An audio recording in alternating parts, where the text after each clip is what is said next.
Hi guys, welcome to my channel. My name is Dr. Ogwe Edward Neuer.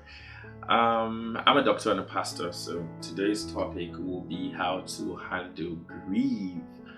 It's one very uncomfortable conversation when we have to talk about death. I think it's something that's really not a popular discussion, so many a times it gets people really uncomfortable. I can speak from my own experience that when I had to talk to someone, as a pastor, is something that I've had to deal with a couple of times. Having how to relate with people when they lost a person. Sometimes it's really very tough and difficult because you don't really know what to say, how to say it, and sometimes it ends up being messy and awkward. And if you're not careful, you say the wrong things or you do the wrong things, and trying to alleviate someone's pain. You may just cause them more pain or be of no as not as much help as you want to. So that's what this video is all about. I lost my dad August 15th, about a month ago, and I'm still grieving and going through the process. So I'm like, why not just make a video where I can talk about grief from this other side as I'm still dealing with it. And if I had this education or this knowledge, maybe I would have been able to help people better. So I just want you don't have to go through it to know about it and know the right way to do things. So that's what this video is about. If you're interested, please watch to the end and comment in the video. It depends on your comments. I would love to make more videos about this, maybe a couple of videos, 2 3 4 5, as much as it is, to answer your questions, maybe if you have a problem to deal with these things. So without much much more speaking, let's go straight into the video. All right, so I'm going to be reading from my system. It's here. Just because I took out time to think about things I learned during this situation and how it's going to be helpful. So the first thing I have here is that there is no universal way of healing and no quick fix. Grieving is complex and it takes time. Whether you're the one who has lost someone or you have to actually be with someone who lost someone very dear to them, please forget that statement people say, you have to move on, you have to get better, you have to get over this. I've come to understand that when you really lost someone that's very close to you, there is no getting over it. There is no, you can get through, you can go through, and it's not a one-day affair. Maybe sometimes for Christians, it is not a one sermon event of reminding the person that the person they've lost have been with, take quick consolation that the person you've lost is a child of God and is with Jesus, is in a better place, and all of those things that are true. But it doesn't change the fact that this person actually does feel pain as you and even know that this person has been with the Lord. So the first thing I've learned from grieving is that it's not a quick fix. There is no standard step. There are no 5 stages of grieving. I think all those things are all crap. Denial, whatever. Yes, those things may have their limitation, but there is no. They may have their reality. I believe they were psychologically. It was psychologically researched, and yes, but nobody goes through this ABCD like kind of step of grieving. That's what I'm trying to say. So we must be patient with ourselves and with people around us who are going through difficult times, or that has to do with death and etc. That there's no quick fix, there is no formula, it takes time, there is no getting over it. You just keep getting through, because once a person has been a part of your life and a part of your memory, I don't think there is any way that you can get through over. I mean, you can get over them. You can just go in line and you just keep getting better. So I hope that makes a lot of sense. That's the first thing I want to share. Okay, the second thing also about grieving, I find it really exciting. I'm sorry if I'm not looking at the camera. I'm sorry. I'm sorry, it's because it's still very fresh for me, these things. So I'm not really as that confident. This is not a productivity video or a medical video, so I'm just pouring out my heart, and it may be quite a long video, but I just want to say everything that I've learned, so bear with me. What was I saying? Number two, the people around the person who is grieving. It's very important. Now, there are various kinds of people, and I think that some of these things are negative. If you're going through a grieving time, the first thing I want you to know is that a lot of people, a lot of us are unskilled about that. Like I said from the beginning, it's a very uncomfortable conversation. Nobody goes to learn how do I treat somebody when they die, or how do I treat myself. If you're a Christian, the first one of the most popular prayer we pray is that you shall not die. You know, even if we know that death is inevitable, it's something that we're not all comfortable talking about. So if you're going through this process, I want you to understand that many times people are well-meaning. You know, someone sent me a text message during this process, which was more like what you would send to someone during their birthday or during a wedding anniversary. But I know that they didn't know the right words to say. It wasn't like they were trying to offend me. What I'm just trying to say is that if you're going through the time of grieving, don't be so I know many times you wish people could understand, but just understand that this is a very touchy ground for most people, and they're just ignorant. They're just trying to be nice. So some of the things though that will come across offensive to you, it's not because the people want to be offensive, it's because they don't just know about that. So if you're going through a difficult time, please don't pick offenses at people. Just know they're really actually well-meaning. They don't just know what to do or what to say sometimes. Okay, on the other side, what are some of the toxic, I think, on right way to go about it?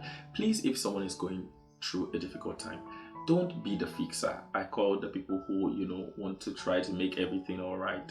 Sometimes it comes out irritating, you know, trying to fix their mood, trying to tell them that, you know, your life is not over, you don't have to act this way, and all of those stuff. And also another set of wrong people in situations like this are the know-it-all people. You know, the people who know that you'll be fine in 2 days, in 3 days. You know, I once had someone who told me that you don't have the right to feel this way, and I'm like, what? Because I've been in this situation before, and this was not how I was feeling. Now, it doesn't really matter if, even for me who has or is going through losing someone so dear to me, grieving is different for people. Like I said from the beginning, it's such a complex season and emotions that there's no ABCD to it. So I wrote here, apart from the don't be a fixer, don't try to put all the things together, don't try to say all the right things. Now, what in my own from my own experience, I can only share from that. What was really important to me in my times of pain was just someone who was there to listen. Not necessarily correct everything I have to say, not necessarily comment over the things I was trying to say, but someone who was present and who got to just let me talk and act and feel, you know, that confidence that the person is just available. You know, if I need an advice, I'm going to ask, and if I don't need, I just want to say how I feel. And I think that's what is majorly needed. You know, many times what really gave me comfort were people around me who just said, see, whenever you need me, call me, I'm just there. You know, whatever you want to say, whatever decisions you want to make. You know, this is also sometimes I know we are well-meaning, we want to advise people on what to do. The advices, mainly if it's not solicited, I think many times during grief, I think the kindest thing to say to a person is that whatever you want to say at this time, I'm here. You can trust to lean on me. Now, I think maybe that's too it's too demanding to ask of people. If you're going through a grieving time, I don't think you should place a demand on everybody. Please be there for me, no. And I don't think that we all can be there for everyone. It's depending on the level of relationship you have with the person. So but if you find yourself in that position, maybe if you're a pastor, you're a leader, you have a friend who has lost someone, who has lost something very dear to them, I'm telling you from first-hand experience that they don't need you to fix things. They don't need you to advise. They sometimes do not need you to tell you it's gonna be okay, because many times most people know it's gonna be okay. Not everyone. Some people really devastated depending on what area. But the most comforting thing in the time of pain is just a person who is there and who's going to listen and help. I don't know if I make a lot of sense, but don't try to fix things, okay? Don't try to say things that you're not supposed to be saying. Just be very present. I'm not saying that you're not going to talk, you're just going to be quiet all times, but you have to be able to be so present and so available if you really think that that's the position you need to be to help the person, or you went somewhere to visit a person who just lost someone or something very important to them. Just be very present about the environment. It's not time to share your own thoughts and philosophies, okay? So that's just about the second part of it. So number 3 number 3 is how ignorant people can be about grieving. I don't think I should spend more time with this because I think I've said a whole lot of things surrounding that. I think this video is just really engineered towards that part. You know, I know sometimes because of our own insecurities, we want people to move on fast. I've been there before. Like, just stop crying so that we can all be all right. Yeah, I get it. I really do get it, because I've been at the other side, because your sadness makes me uncomfortable. I know we don't say that to people who are grieving, but that's how we feel, right? And I understand, I get it. But just know that this is a different world for this person, and you can't force them to move on just because you too want to move on with your happy life. I get it. You don't want to be saddled with a crying friend. You don't want to be saddled with I don't know, a crying spouse. You don't want to be saddled with a crying brother or sister, or I don't know, someone that's very close to your neighbor. You don't want to be saddled with that. You just want the peaceful atmosphere, laughing, joyful friend you have back. But it takes a lot of time to go through grief, and it's not everything a person goes through they are comfortable to share. So don't put pressure. That's what I'm trying to say. Don't put pressure. Educate yourself, really. It's a time to rediscover, because death really changes everyone in ways that you can never imagine, and it changes them forever. Like I've never felt some way when people spoke about their dad before. When people say, "Oh, my daddy said this, my daddy did that," well, but couple of weeks after I lost my dad, I found out that it became a new kind of emotion that I had to deal with. So it's a new world. Like, I'm not saying people shouldn't. I really want to hear, and I really want to I love to hear about people's parents and all those stuff, but it's a new feeling that I have to deal with on this other side of my life. Do you understand what I'm trying to say? So I have to miss my dad at that time. So it's different for a person. So you wanting them to like move on, I think it's quite unfair. I know you wish them the best. You want them to be back at the activities. You want them to get on the pitch, back to play football, to go on restaurants and all those stuff. But know that this is a new season for them. It's a new life. They're trying to adjust. So rather than wanting them to move on, as much as you can, just be there for them in moving through grieving. That said, the next point I have here is that death brings up a whole lot of stuffs. Well, I think it's still linked with the whole thing. I don't want to talk much about this because I believe part of this part, if I want to talk about it, it's not just my story to tell, and it's different from a whole lot of people, but you just get to start knowing stuff and, you know, getting aware of many things that, you know, you're not ready for. And it comes all like boom at you. I was telling someone, I was just relating with someone who has lost a parent as well, and I was just telling them that you never know how much of a defense someone is to you until probably they're gone. And it's not about your lack of empathy or your lack of concern for them, or you're not present with them, but it's just that a figure that's ahead of you protects you from a whole lot of things in life that they will not tell you that this is what I'm protecting you from. These are the informations, these are the things I'm protecting you from. And boom, it's like they're just there. It's like the wall just came down and literally you can see what's on the other side. So this also goes for those grieving. How have I learned, or how have I learned to deal with that? You just trust God. I've just learned to take one day at a time. Sometimes you become an adult all of a sudden, especially if you're from Africa or some cultural parts of the world whereby you have to, get into a position all of a sudden. You were just living your chilled life as a man or as a girl, maybe as the firstborn or something like that, and this just happens and boom, all of a sudden you are someone's dad. You're not just an elder brother, you're all of a sudden just a dad. So you have to take it easy on yourself. One day at a time. You just have to trust God. You can't be as good. Like I said, one thing that death does is that he exposes you to a lot. So, I can remember talking to my elder brother. We're having a conversation, and he made a statement. He says, "I don't even know how Dad handles these things, and to be honest, I still don't know how he does it." Hey, Dad, we miss you. Come and take your stuff. So, yeah. So we just have to learn. If he could do it, then with time we can.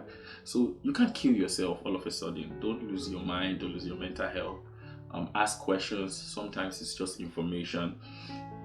As a child, you may have to navigate through waters. As a spouse, and different things. There are many things you don't know that all of a sudden just begins for you. So just like everything, just take one day at a time. It makes a whole lot of sense.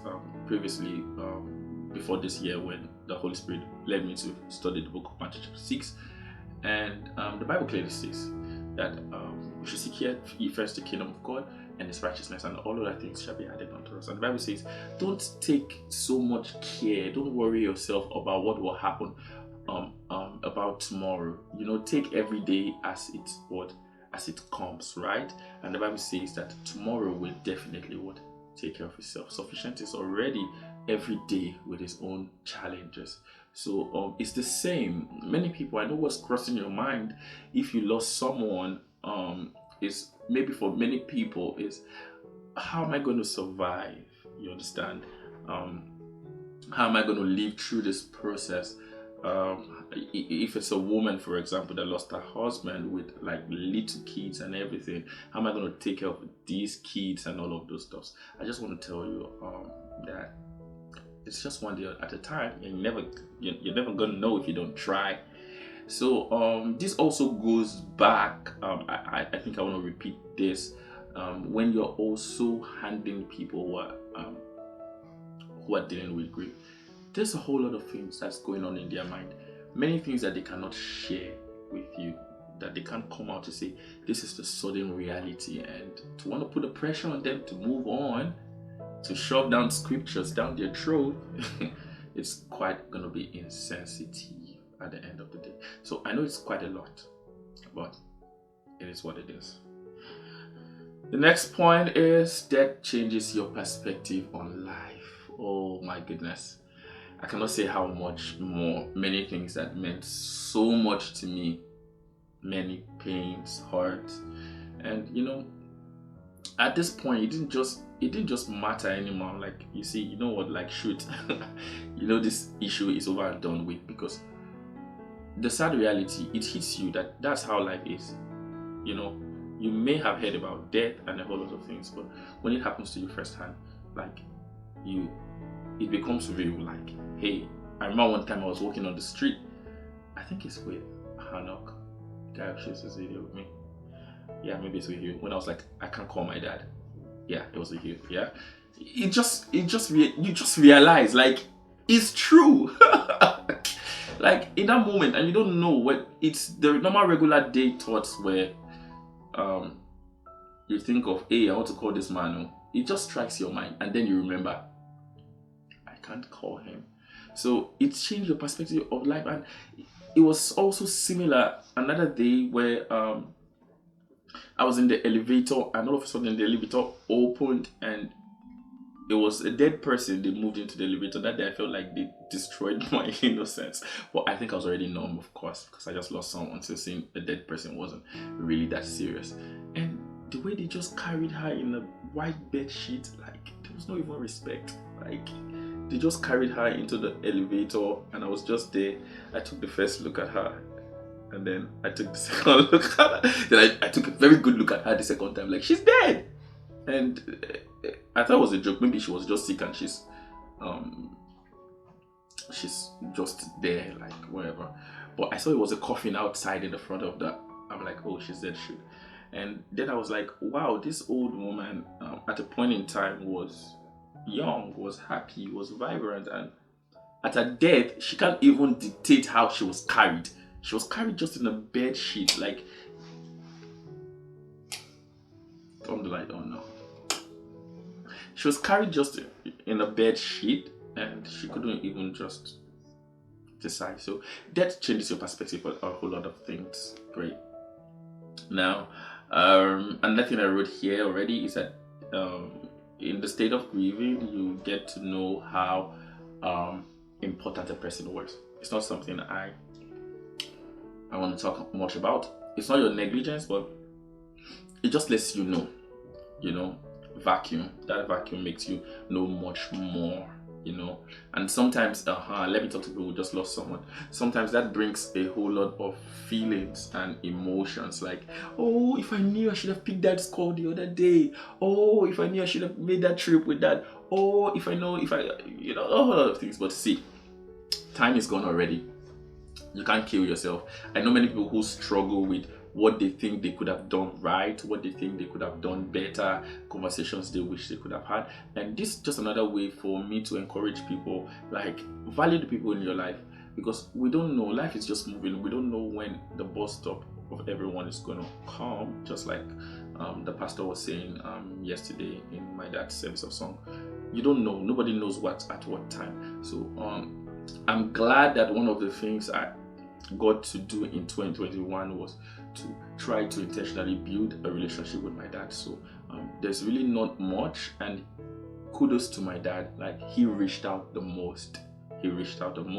Text message, calls. And I remember that sometimes I was feeling so young and busy. Maybe I'll put the comment over here when I did a video about family and communications. He actually did commented on that video. He always does comment on my video, on my videos, and he was just saying things. You see the advice on the screen anyways. So please don't wait until you lose people before you value moments, make moments. I just want to share this as well. One tip that really helped me: make recordings of your loved ones. Not because you are afraid they're gonna die, but memories are just amazing. Like, I've come to understand now how beautiful memories are.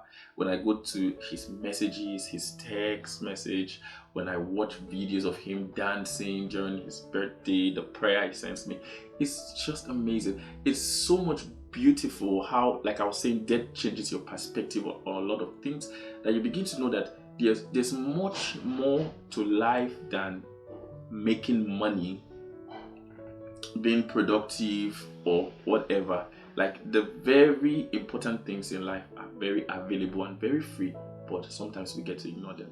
Families, like going out with your friends, going out with your family, spending quality time, praying with them, taking pictures, and all of those stuff. Because if you ask me, some of the things I wish I did better with my dad is that I wish I had more videos. I wish I had more pictures. I wish I texted him every day. I wish I had a text for every day to remember every moment. I wish I shared. There were many things I was sharing, I was keeping until I saw him. But I'm never going to do that on this side of time. So, just be more intentional about life. It's not something that you just have to learn it. Okay. Another thing is for those who lost someone, you begin to discover how uncomfortable you make people feel. It's a part of grieving, and I think it's not like they are bad people. It's that we all don't just know how to handle death. So everyone is it's just a weird topic. I've been on both sides, so people don't even know what to do. They don't know what to do with you. So this is how all of a sudden you guys were gathered somewhere, and then you started to cry, and everybody's like, "Hey, what's going on now?" So it's okay. It's okay. It's okay. One thing I learned is be open with your vulnerability. Don't try to be strong. Try to communicate how you really feel, especially if you have people around you who really care, and know that they too, it's also a difficult ground for them to navigate. So I think this is where most people grieving get annoyed, and they have an attitude, and how do I put it? I don't know, but we know how you kind of know what I'm saying, whereby it's like maybe all of a sudden you're not talking to anyone, whatever. I think it's just because it's like this sense that their grief makes you uncomfortable.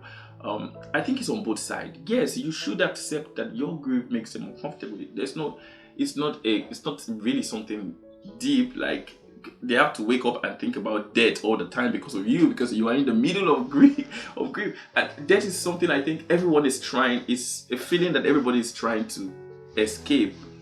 And here you are, you stand as a symbol of that. Let's say, if, for example, for me, if someone like me that lost my dad, for every time I talk about the loss of my dad, it probably triggers people to think about their dad, right? It triggers them to think about their families and all those stuff, and makes them to have some uncomfortable conversations in their mind that they don't want to have. Sometimes they might begin to play a trick on you. Maybe one day you're going to be in these shoes, which probably is going to happen, but people don't want to think about that. I don't think before then I want to wake up one morning and think, how will I behave if I lost my dad? How will it feel like? No, it wasn't a conversation I was willing to have, but I'm there. So you have to understand that you're going to make people uncomfortable. And also, if you are close to someone, as much as you can, try to really act normally. And if something really makes you uncomfortable, then try to be very conversational about it. I love when people can be openly communicative. I think when there's proper communication and when there is no entitlement, just because you lost someone doesn't mean that you're entitled to all the love and care in the whole world. It doesn't mean that people have to wake up every morning and tender to your needs. And that's why I think I wanted to end with this, but maybe I'll just put it in here. I'll say it again at the end. People can go the distance with you. Some will go the extra mile. Maybe a few will go the long distance, but God is the only one who will go all the way with you. So you need God. Even most people say the best people to help you grieve is family, but I think sometimes family, we all try to be strong for each other. So everybody's trying to make the other person know that I'm good. So yes, maybe family, we won't have the problem of making each other uncomfortable because we're dealing with the same things. I think that's where it's maybe slightly different. But know that people can go with you as much as they can. And that's why you need God, you need the Holy Spirit. He's the greatest comforter with you. And very few people will be able to go the distance with you, and it depends on the level of relationship that you have with people. And come to think of it, it's just because you are in grief now, right? When you get through this a longer distance, you can't be that emotionally available to everyone. There's just a level you can be with everybody, right? So just get to understand that it's not they are not uncomfortable because they don't like you. They're not uncomfortable because they're bad people. They're just uncomfortable because death is just an uncomfortable conversation in general. So maybe being vocal about how you feel will ease the tension around people. Like today, I don't really feel like talking with anyone just because I feel devastated, just because I feel very bad. This is the reason, this is that, I'm having a moment. I think it helps to break the ice. Okay. If you have any questions so far about grieving, I think I should have said this somewhere. Hopefully in the edit they will put this part often. If you have any questions about grieving and on anything you want to ask me, I'm not sure I'll be able to cover it. Just put it down there and in the comment section and I would comment. Okay, yeah, I think it's just there, because the next point is learn to discuss the feelings you are having with people around you. They are not magicians. They don't know what is going on in your mind. You may not be able to tell them all your fears, but learn to talk. Learn to talk. For me, it helps me. Maybe talking may have to do with trust and comfortability, but I pray for you that God will help you. There must be that one person. You can't tell everybody everything, I know, but for the best part of it, you should communicate, especially if people have made themselves available, like, hey, I'm here to stay with you. Learn to communicate, learn to discuss. Now, also, finally, get help if it's overwhelming. It's okay to see a therapist. It's okay to talk to a guidance counselor. Like I said, grieving can be a whole process. It can be a whole complex of emotions and feelings. Many times, even many people who try to relate with me based on like, oh, I've been here before, I see that many of them are still like far in the process of dealing with grief in the right way from what they say. Because many times they're like, oh, you just have to get over it. I'm like, no. Maybe you put a mental block in your head, but you've not really dealt with all of the emotions. So you need to talk. You need to that's if you need a therapist, or if you need a counselor, or if you need a pastor, someone who is empathetic, someone who understands what grieving is. They don't have to have gone through it. That's why I'm making videos around this, and I'm hoping you ask all your questions, especially if you are a doctor and you're going to be a leader, you're going to handle people. Having gone through the experience, I've seen how stupid I was in most times when I went to talk to people. It was very unempathetic. It was more like there's one prayer that's going to change everything. It was more like there's one word that's going to turn. No, this is like for the rest of a person's life. A person who they've known is not always going to be there. So, and you don't know the history. You don't know the story behind it. So get someone who at least understands. They don't have to have lost someone, but they just have to have been educated properly on what it means. Finally, there's not a sermon. finally, grieving is different for everyone. So even after you've watched this video, there is no technique to helping someone or helping yourself. The Holy Spirit is the key. He is the total man who can comfort anyone who has lost a person. But what we all need to know, if there's anything you need to take out of this video, is that it's a long, like I said, there is no universal way of healing. There is no quick fix. It's complex and it takes time. So you're not the fixer, like I said. You're not going to visit someone to fix their emotions, to fix their joy. I'm not saying don't try to distract them with fun things, buy them food and all those other good stuff and everything. Do it, but let it be with the aim of being present, making them know that I don't understand how you're feeling, but I'm willing to listen. I know I cannot help, but I'm willing to be there, because how are you going to help? Like, how are you going to help? No, but think of it, how are you really going to help? Sometimes people don't need help, like in how you think of it.